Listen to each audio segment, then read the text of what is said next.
The bless वन्सची 7वी शाखा आता पुणे व नागपूरमध्ये होणार सुरू।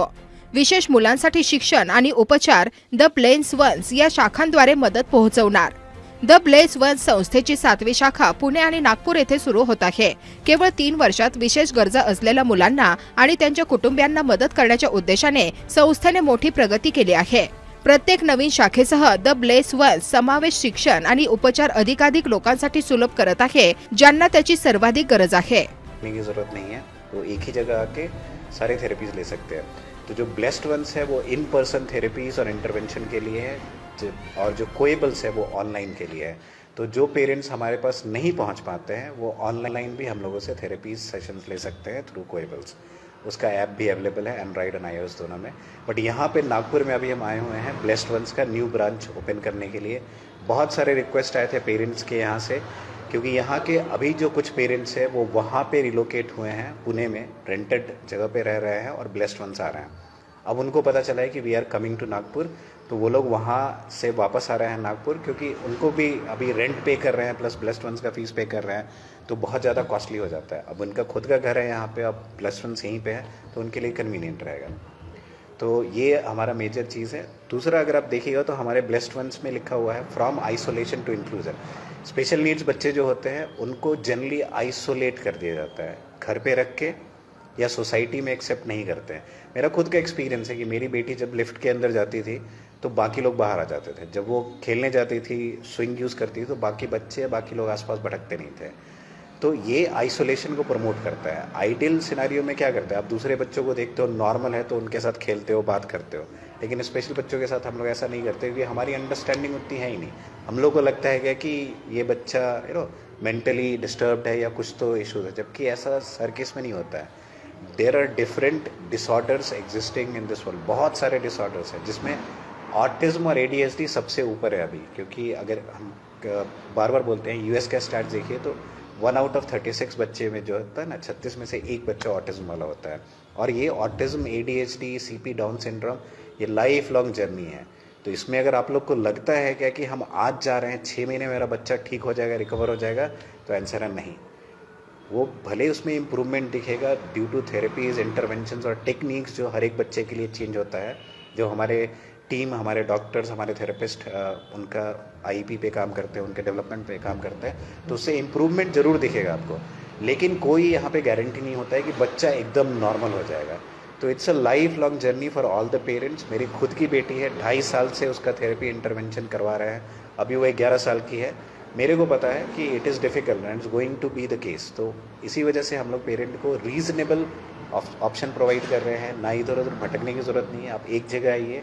और प्राइसेस जो देखा जाए तो बाहर में जितना इंटरवेंशन देते हैं जिस रेट पे, उसका 4 टाइम्स ज़्यादा इंटरवेंशन देते हैं हम लोग at 3 times less cost. So this is one of our selling point and that is why बहुत सारे पेरेंट्स हमारे यहाँ इन्वॉल्व करते हैं, और विदाउट कॉम्प्रोमाइजिंग द क्वालिटी। आप देखो हमारा सोशल मीडिया देख लो, और सोशल मीडिया का, जैसे अभी छिदे सर थोड़ी देर पहले बता रहे थे कि उसका मेन इंटेंशन सिर्फ ब्लेस्ड वंस को प्रमोट नहीं करना है। उसका मेन इंटेंशन है कि जो हम लोग थेरेपीज, इंटरवेंशन यहाँ पे करवाते हैं वो बाकी पेरेंट्स सीख के अपने घर पे करवा ले, अगर वो हमारे पास नहीं आ पा रहे हैं, तो उससे उनका वो भी पैसा बचता है। तो बहुत सारा ओवरऑल स्ट्रैटेजी है, और डाउन द लाइन और भी हम लोग के बहुत सारे प्लान हैं कि प्री वोकेशनल ऐड करना है, एम्प्लॉयमेंट अपॉर्चुनिटी प्रोवाइड करना है।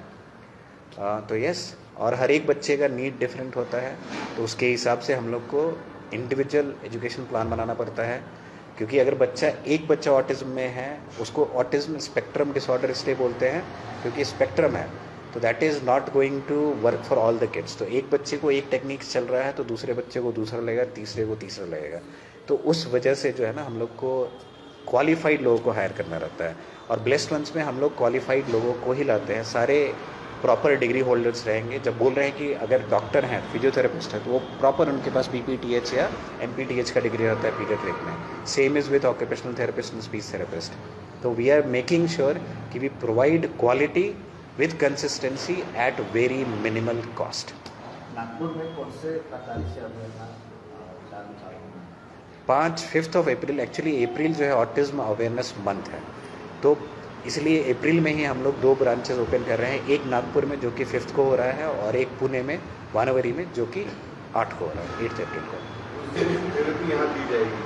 कौन कौन सी थेरेपी यहाँ पे दी जाएगी? ओके, तो ये जो हमारा है फ्लायर, अगर आप इसमें देखिएगा तो we have occupational therapy, speech therapy, behavioural therapy, then special education, yoga therapy, play therapy, dance and movement therapy, art and craft, socialisation is the key, ठीक है।